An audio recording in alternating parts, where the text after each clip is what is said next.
You are watching Sammy the Interviewing Toucan, made possible by the Indiana Young Readers Center. Hey everybody, I'm Sammy and I'm here today with Gabrielle Balkan.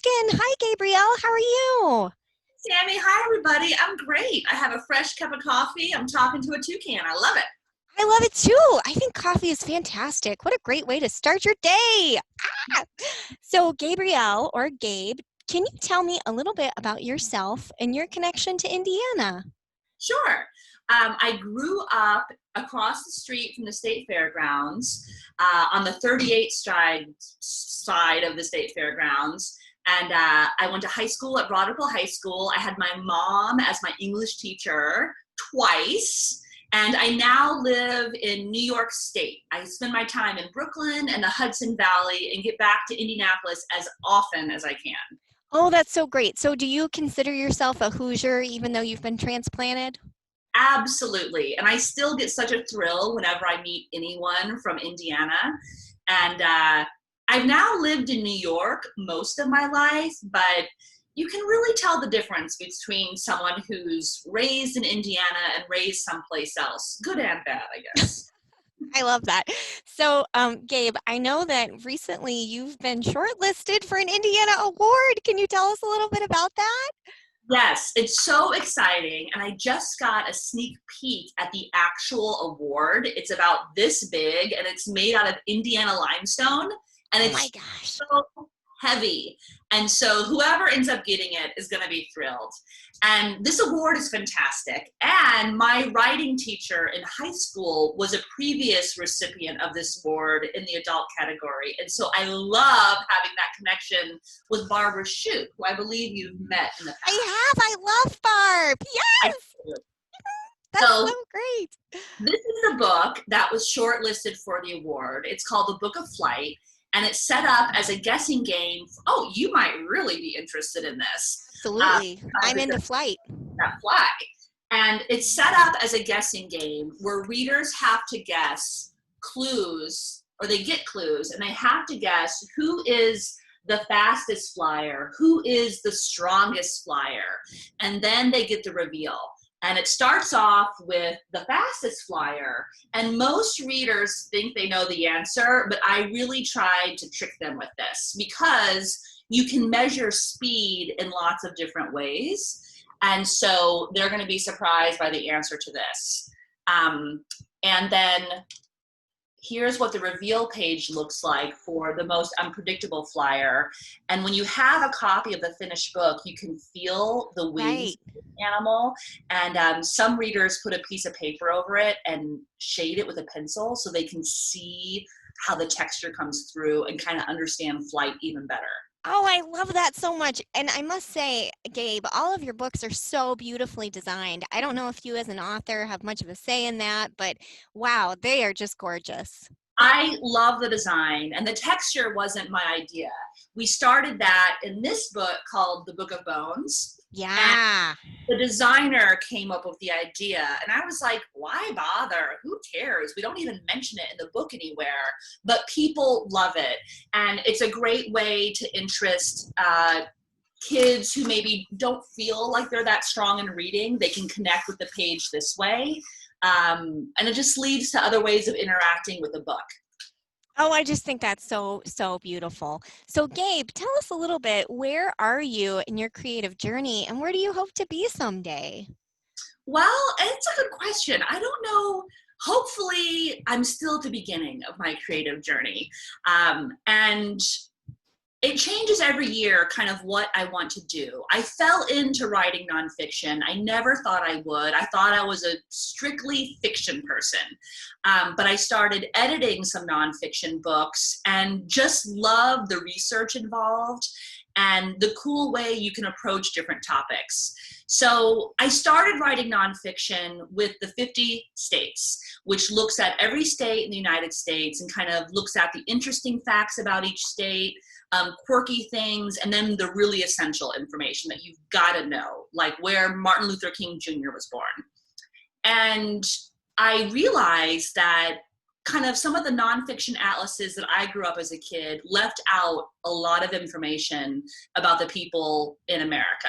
And that got me thinking, like, when you write nonfiction, it's biased, even though it feels like it's fact. So what you leave out is just as important as what you put in. And that's really interesting to me. So I got another book in this series about dinosaurs coming up. And I hope after that to write a book about the Indy 500. That's always been a dream of mine. Girl, I want you to write that book. You know, I mean, I would be all over that book. Please, publishers, let Gabe write this book. Ah, that would be so amazing. It's so cool. The history is so neat. There's so many interesting facts about how fast the car goes and different people who have like broken into the car racing industry. And in New York, it's not as big of a deal as it is if you're of course. And people have got to get with the program. Yeah, I found it so fascinating the last couple of years when they've been running the Indy 500, which of course this year is going to be run without spectators. I don't know if you've heard. Anyway, but I've heard that they're having a hard time keeping the cars on the pavement because they start like lifting off because they're going so fast. So they've really had to work with I think it's the spoilers on the back of the cars. I don't know, like they're just getting so fast. It's just wild. That is wild. And all the more reason for me to write a gorgeous, beautiful book. Third, fourth graders is what I'm imagining. Oh, well, we can't wait for it. Want like a behind the scenes tour of the Brickyard. And so when I do these types of books, my favorite thing is getting some secret information from kind of experts in the field. Oh, I love that so much. Oh, well, I know that you and I could talk about that all day, but let's go ahead and move along. We're all living through a pandemic right now. Did you know? Have you heard? And I was just wondering, how are you coping with everything? And do you have any advice for others? Gosh, it's hard. I don't mind it so much for myself, but for my kids, they want to go have fun and do all the stuff they normally do. So I really feel for them. And it's been hard to write. It's been hard to get my mind in the right frame of mind to kind of be hopeful and inspiring. So I think someone I saw was talking about thinking of this as an opportunity. Like, what is the opportunity that we can look for in this time? And so that's what my family has trying to think about is what are the opportunities in this and to slow down a little bit. And when all that goes perfectly, we're all really, really happy. We enjoy each other's company. My kids are sewing pillowcases right now. Aww. And if it wasn't for the pandemic, we'd probably be out and about someplace. So it's a nice time to kind of recognize what great things we have in our own house that we can enjoy. Yeah, that's so great. So I'm sharing all of my authors to do a little bit of a show and tell. Do you have a show and tell item you want to share with us today? I do. So this is a present that I got from my husband a few years ago. It's called the Mini Museum. And when you open it up, it comes in this beautiful little bag. And there's little bits of thing inside that you can look at with a magnifying glass. And so in here, there's a tiny piece of the asteroid belt. There's a tiny piece of Japanese star sand, a Stegosaurus plate, petrified lightning, raw emerald, and the first supercomputer. And it just gives me the chills to think that I have this in my hands and can examine it. And it just blows my mind. So I like having this as kind of inspiration about how big the world is, but how you can also kind of hold on to it in your hands. Oh my gosh, that's so fun. Now, Gabe, I have to ask you about one more thing that you've got there. Yeah. Over the corner of your shoulder, I see something that looks sort of like a bird cage. Is there somebody in there? What is that? I'm gonna back up and show you. I know we're getting like a double show and tell today. I loved your mini museum. That was very fun. So when I got married, I had a ton of wacky ideas. And one idea I had was I wanted to have birds at my wedding. Well, And that was not really possible. But my sister-in-law thought about that. And at the time she was living in China, and in Beijing, where she was living, a lot of usually grandpas would have bird cages like this that they would take to the park every day and sit outside eating peanuts, hanging out with their birds. And it is so beautiful.